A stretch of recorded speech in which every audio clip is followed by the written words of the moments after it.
133 ka mga tawo nga gikan sa Lucena City ug nag-ed tour sa probinsya sa Leyte ang gidala sa Baybay City Hospital kay matud pa na food poison.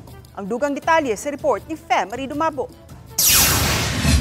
Ang 133 parte sa 187 ka mga estudyante ug teaching staff ang nalandig sa Baybay City Immaculate Conception Hospital. Gisuwayan sa Jamie Balitang Bisdak sa pagsud ang ospital apan wa kini tuguti sa tagdumala sa Tambalanan. Nahitabo ang gigong food poisoning nitong Miyerkules.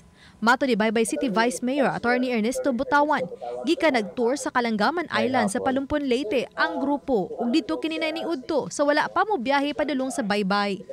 Nagdala sila matud pa og pagkaon, lakip na dinhi ang mga seafood. Gathered from the teachers, no, atong mga nagdala sa mga bata. Ang information nila nga ang mga pagkaon nila medyo nabuwad sa adlaw. And then, murag almost 1 hour na siguro biyahe from Palumpon to the isla. So, mao na duda nga mao ay nakahatag nila og tawag ining problema. Hapon nitong adlaw naglain na ang lawas sa mga tinunan.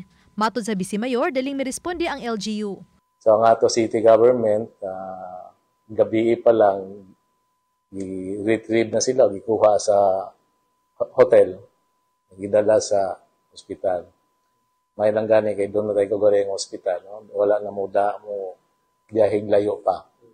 And then, na tatal man sila sakto. Gipasalig sa Baybay City LGU nga sila sa city government ang niabaga sa galastuhan sa mga tinunan nga nadala sa Tambalanan. Karong adlaw, tanan nga naso sa Tambalanan ang ma-discharge na. Gikatakda nga mobiyahe pabalik sa kauluhan ng mga tinunan ug magtutudlo karong gabi. Ma-shoulder naman sa government na nila mga bayro nun. So the students and the teachers, the school, wala sila i-shell out nga kwarta pambayad sa hospital. All expenses are shouldered by the government. Nagdumili sa pagpa-interview ang mga magtutudlo sa Manuel S. Inverga University Foundation. Apan sa ilang opisyal nga pamahayag, giklaro sa kadagkuan sa nahisgutang universidad nga luwas tanang second-year tourism and hospitality management students.